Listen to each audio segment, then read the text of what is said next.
Welcome to the Gain Traction Podcast, where we feature top automotive entrepreneurs and experts and share their inspiring stories. Now, let's get started with the show. Welcome to the Gain Traction Podcast. Mike Edge here. I am the host of Gain Traction, where I talk with top automotive business leaders about their personal journey and experiences in the tire and auto repair industry. Today, I'd like to give a quick shout out to a good friend of mine, Brian Quisenberry with Valvoline Corporate in Lexington, Kentucky. He's had some serious health issues and is finally back on his feet and at work and at the office. I've worked with Brian over the years, and he is a consummate professional. Glad he's doing well. This episode is brought to you by Tread Partners and its Retread program. Tread Partners has designed a product called Retread that is a full-scale re-engagement program to win back previous customers. It's a one-time 90-day program that generates a guaranteed 10-to-1 return on your investment, bringing back old customers. That's correct. A 10-to-1 guaranteed ROI, no tricks or gimmicks. They're your customers. We just get them back for you. So what are you waiting for? Email us at Tread Partners or email us at info@treadpartners.com, or you may call 270-570-2375. So I was reading an article in Modern Tire Dealer recently, the July issue by Michael McGregor, who is a regular columnist, and he was interviewing Chris Garman with Sun Auto, who we've actually had on Gain Traction in the past. Chris is the mergers and acquisition guy for Sun Auto, and Michael works for Focus Investment Banking, which is a group that helps tire and automotive dealers sell their businesses. I enjoyed the interview while I was reading it so much. I reached out to Michael McGregor to be our guest today, and he graciously accepted. I think this topic's important, so I wanted to take it on again. Michael McGregor is a managing director at Focus Investment Banking. He specializes in mergers and acquisitions for tire dealers and auto repair service dealers. He has written a book, which you can buy on Amazon, titled Buy, Build, Fix, Sell. Its purpose is to help tire shop and service shop owners understand how to conduct an acquisition program of their own. It will help you understand how you are viewed by private equity groups and strategic buyers in order to help you plan smart growth. If you have an underperforming business, this book will provide valuable tips on what you can do to improve your performance. And when you're ready to sell, this book will help you understand how to maximize your business's value. If, after reading this book, you have any questions, feel free to reach Michael at michael.mcgregor@focusbankers.com. And McGregor is McGregor. Michael, welcome to the podcast. Hey, Mike. Thanks for having me. Love it. So this topic's important to me. I find it intriguing. I think it's important for dealers to understand, when they get closer to the retirement age, if they don't have a succession plan, what to consider if they think about selling their business. And there's a lot of steps in it. But before we begin, I'd like to give the audience a little bit more background. As I got into your book today, I got a kick out of the fact that you and your brother sold coupons for tire dealers in high school. So how'd that program start? Where'd the creation come from?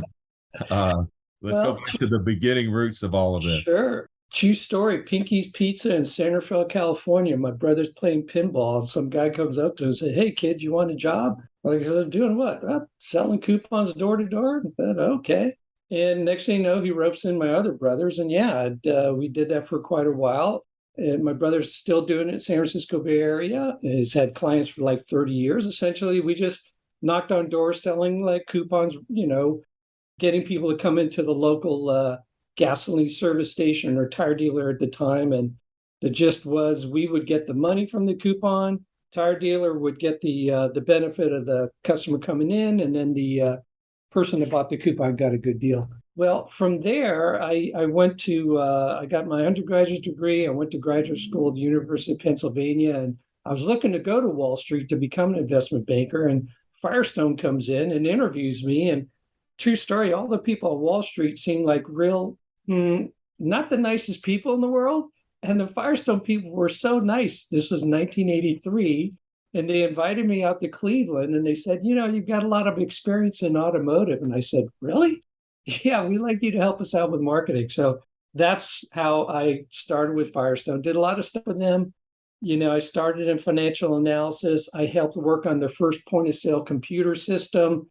Later at corporate, I helped them, you'd be interested in this, Mike. I helped them develop the first relational database of all the customer information. We put all that information together, been collecting it for years. Then we started analyzing who our best customers were, who our lapsed customers were, developed all kinds of programs to increase retention of customers and loyalty and get them coming back. So what you said about return on investment, you're 100% spot on in terms of getting those people to come back. It's a great investment. For Firestone also, I ran groups of stores out west. I ran a group of stores in California, 18 stores in Southern California, a group of stores in Northern California. And along the way, I've done several startups in automotive, one of which I write about in the book. And you see a lot more people trying it these days. It's a subscription model for auto care and tire service.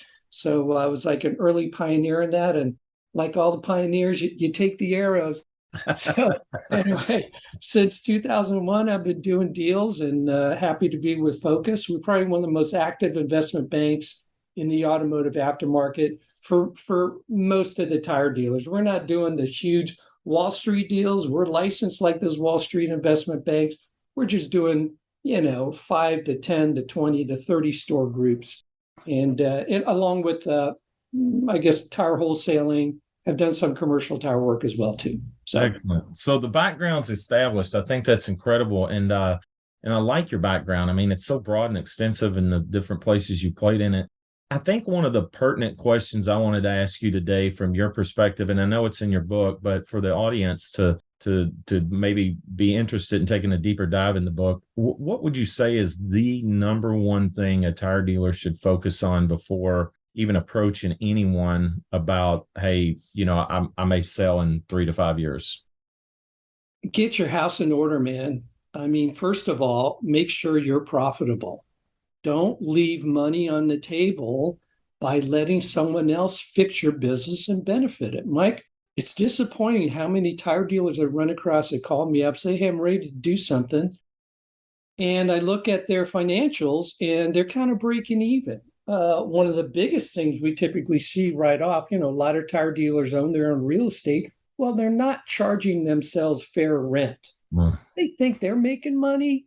Just that first thing alone, I go right to the real estate. If you own it, are you charging yourself fair rent? Because if you don't, you raise the rent, your profitability goes away. So get your house in order in various ways. Number one being, is it as profitable as it could be? Because at the end of the day, there's a lot of things I'm sure about tire dealer business are great. Their locations, their people, this and that. The value is going to be based on the profitability. It comes down to those numbers. Yeah. So why don't you have those, in good shape? So along with that goes with, being able to document every dollar of expense that you personally, like if you got a condo in Mexico and you charge it through the business, a lot of people do, be able to document that. If you take family vacations and run it through the business because you're going to SEMA like I do every year, make sure you document how many of your family members and who's not needed. If you have family members on the payroll and they're just like at college or something like that, sometimes they help out. Those are the type of things you want to just kind of get your house in order. But number one is, hey, are you as profitable as you could be? I guess along those same lines, I would take a look at pricing. A lot of tire dealers are not really, involved with, I guess lately with tire pricing, they've had to be. But they got to look at your pricing and stay current and make sure that you're charging a fair profit, a fair price to earn a reasonable profit, which in my mind should hover around 10% recast earning. Okay. And there's a whole lot to talk about that, but that's what I look for, 10%. Do you typically see that dealers undercharge? Yes. Small business people in general undercharge. Yeah. Across the board. Yes. They're always worried about, they're overly price conscious. The thing I keep hearing, Mike, you don't know. You're not in this part of the world. You don't know this. You're not here. You don't know what people like. Hey, you got to earn a fair rent. Costs keep going up. Health insurance keeps getting more expensive. If you provide good service, good quality service, you should be paid fairly for that. Having 10% net at the end of the day after everything is not unreasonable. Now, having said that, commercial tire dealers, Mike, I mean, if you're getting 5%, you're doing well, right? Okay. And then wholesalers, man, if you're getting 8%, you're doing pretty well too. So I'm just talking about retail tire and service dealers that are mostly doing business with the public. You should be shooting for 10% recast. Absolutely. So what made you decide to write a book like this? I mean, taking a book on anyway is a big undertaking and it takes time and you got to put a lot of thoughts together. You obviously do a lot of editing and you got to, you probably had a lot more topics of chapters that you had at one time and you maybe condense things. How do you arrive at this final product? But what made you, what was the catalyst that made you want to do this? This was easy. So, like, I don't know, maybe about 4 or 5 years ago, I was down in Mexico. I was giving a speech to the Independent Tire Dealer Group, ITDG. Okay. And I was talking about why mergers and acquisitions happen. So Greg Smith, a modern tire dealer, came up and said, hey, you ought to think about writing a column for us. And anyway, saw him again at SEMA a year later. And so I started writing a column. So in essence, the book, it was actually pretty easy. COVID hits, I've got time on my hands. Office is shut down, moved to the house. I had a series of columns I had written. So I just kind of repurposed a lot and put it in the framework for a book, of which I'll come out with a second edition because I've had another 3 years worth of columns, I think, almost since then, because I started writing the book, I think, 2001-ish or so, right? That's when COVID hit? 2020. 2020. So I've got coming up another, 30 odd columns. So anyway, so that's how basically I had it and I just assembled it and did it. That's outstanding. So how long have you been writing for then MTD? For a couple of years? Coming up on 4-ish, man, I think. Yeah, about 4 years. So yeah, and I try to write about a lot of different topics, not just about mergers and acquisitions. I'm really interested in, like, I want to help tire dealers. Like, hey, so I talk about things like, listen, should you fix your business before you sell it? How to do a turnaround, things of that nature. So, well, so my background's marketing with tire dealers. Give me your take on marketing and where these tire dealers should be spending their money or how much they should be spending on marketing. I get that question a lot, but I'd love to hear from you. Well, it's interesting. When I started in the business, because I used to run the marketing for Bridgestone Firestone, the Western U.S., it was 10 Western states. I think it was like 350 odd stores, and I literally placed every newspaper ad, every Yellow Pages ad, every direct mail. It all ran through my office. It's changed. I mean, it used to be if you wanted to have a business, say in Los Angeles, oh my God, there were say you had a chain of 10 stores in Los Angeles, you were spread out.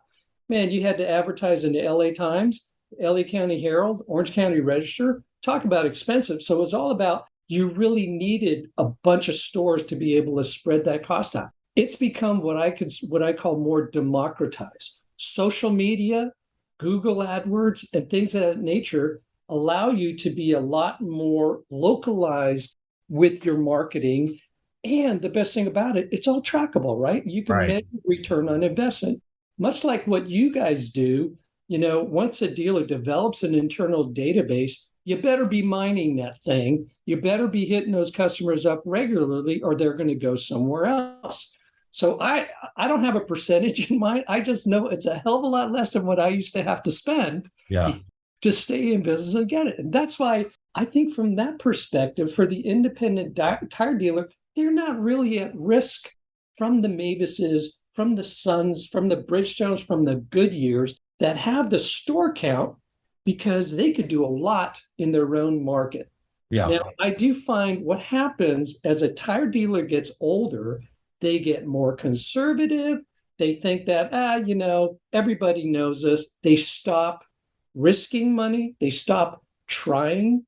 I find that's a mistake. So I find a lot of tire dealers that have like no advertising spending. But then when you go take a look at their locations and stuff, it's all reflected in that as well. They maybe don't look as clean. They don't look as updated. There's faded signage. There's dirty stores. So they kind of go hand in hand. This is like one of those businesses where you have to set the stage every day. You have to keep it looking good, especially since a lot of women come into the stores. A lot of women make those buying decisions. You got to keep it clean for everybody, really. Well, and you brought up an interesting point. One of the things that we try to educate people on from kind of the old school way of thinking is, like you said, you had to buy into 3 periodicals if you were in LA. Well, that's paying for a lot of distribution that you might not even need, and Pissing it away, man. yeah. Pissing it And away. and the beauty about the internet is you can dial it in very localized, and like you said, it's measurable. Yep. And measurable is the key. If it's measurable, then you can manage it. And if you Totally. can manage it, then you can be successful at it. And Yep. that's the nice part about it.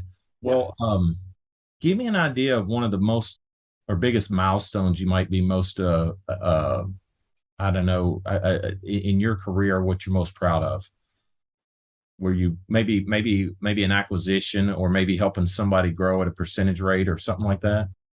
We've helped a lot of tire dealers along the way. We've, from Ramona Tire, Evans Tire down in San Diego. Most recently, we did Bruce's Tire in the San Francisco Bay Area. That's a client that very loyal to us, kind of a heavy mix of commercial business, if you will. So it took a long time, but we had a successful exit there. I don't think there's any one thing. I'm just glad to be coming back full circle, if you will, because there was a time there once I became an investment banker, I wanted to do nothing in automotive. I had done automotive my whole career. One of the reasons you switch careers is so you could get exposed to new things. I mean, I was doing healthcare deals, I'd done manufacturing companies, distribution companies. And then the company said, you got that tire background. You might have looked to see if there's any deals there. And I'm so glad they did, because it's like coming home. Yeah. And being out of it for a while, but then coming in through the helping tire dealers either grow or sell. I reactivated my network of folks I've known forever. People say in the tire business, I'm long-term friends like Brandon Stotzenberg. Oh, geez, there's so many. Mike Cox, who ran ITDG, on and on. Walt Weller, who just retired. So anyway, you reactivate it. And then you find that knowledge base that I built over my career is really helping people. Yeah. And so that's my mission, is to help people. So if I could help tire dealers, then that's great. So I think that's probably the thing I'm most proud of. I think that's a big deal. We're kind of similar in that regard. I left for a little bit and then I missed it. Had an opportunity to get back in it, and yeah, it was like putting an old comfortable pair of loafers on or a pair of jeans on, and it was like, yeah, this is where I belong. Even though I needed a break at one point, which that break was helpful. It clears your head. It makes you come back stronger, I think, sometimes. And I'm sure dealers go through that. I mean, I've seen, you see that second or third generation that try to get away from their dad's company, and then they come back to it, and then they kill it with it because they just needed that separation for a few years, and get a different angle. When I got back into it, I was starting to say stuff like to my compadres here, the tire business hasn't changed all that much in that amount of time. You know what, Mike? It's changing, and it's changing fast. Yeah. And it's going to keep going. So it's really a very interesting time in automotive. I think it's a very exciting, very interesting time. There's going to be lots of winners and losers, and should be fun to see what happens. Well, you're definitely right about the changes. And then EV adds a whole nother EV autonomous, mobility as a service, this whole thing about millennial kids not wanting a car, and stuff. I know. Like that. What the hell, man? I got my license as soon as I can. When I was 16, it was freedom. As soon as I had my license, I bought my convertible, and it had a blonde in the side seat going from San Francisco Bridge to Golden. I couldn't listen. When I was 13 years old, I used to beg my mom to let me drive home from the grocery store if I had to go with her. And finally, she acquiesced, and she let me do it. She goes, "I can't believe I'm doing this." So then I get the appetite, and I'm begging. I'm not exaggerating this. I used to do that 13, 14, 15 all the time, but it was like I was so ready. That's what I can't understand. I've got a nephew that he's not worried about getting his driver's license, and he's 17, and he's just got his permit, but he hasn't gone for the final. And I'm like, I can't relate with that, man. No, cars were freedom, man. And as soon as we did it, we wanted it. They were. Well, listen, we actually come up on our hard stop, but I'd like to ask you a very important question. What's your favorite rock band of all time? Favorite rock band? I'll tell you a little tidbit. So I grew up in San Rafael, California, and I was a paper boy. I don't know if you know this, but a lot of corporate CEOs started at Paperboy. Not that I'm a corporate CEO. Along my route, Great work ethic, though. Great work ethic. great work ethic. Yes. I mean, this was like fifth grade. You're out there every day and on weekends because it was Yeah. 7 days a week delivering Oh, yeah. newspaper. Well, along my newspaper route was Grateful Dead headquarters right down on Lincoln Avenue. They're in this little place called the Executive Office Building. They had another little place. So they're on my paper route. So essentially, the Grateful Dead were my hometown band. And we used to see them around town. And then they became, over time, a worldwide phenomenon. So all time would have to be the Grateful Dead. That's a great story. I mean, you got to you grew up right next to it. Recognize. I mean, that really is cool. I'm glad. I'm glad I asked you that question. But listen, it's been a pleasure having you on here. I really appreciate you taking the time. I reached out to you. You had no idea who we were, and I appreciate you saying yes. Well, let's stay in touch, Mike. It was a lot of fun. And let's give another shout out to your book real quick. How can people get a hold of you again? Okay, it's called Buy, Build, Fix, Sell. You can find it on Amazon. And if you want to, like you said, reach out to me for anything, michael.mcgregor@focusbankers.com. My phone number is 704-621-7200. That's great. So take advantage of that to our listeners, and to all our listeners. Thank you for being part of the podcast again. If you'd like to recommend a guest to me, please email me at mike@treadpartners.com. Till next time, stay safe and have a great day. Thanks for listening to the Gain Traction Podcast. We'll see you again next time, and be sure to click subscribe to get future episodes.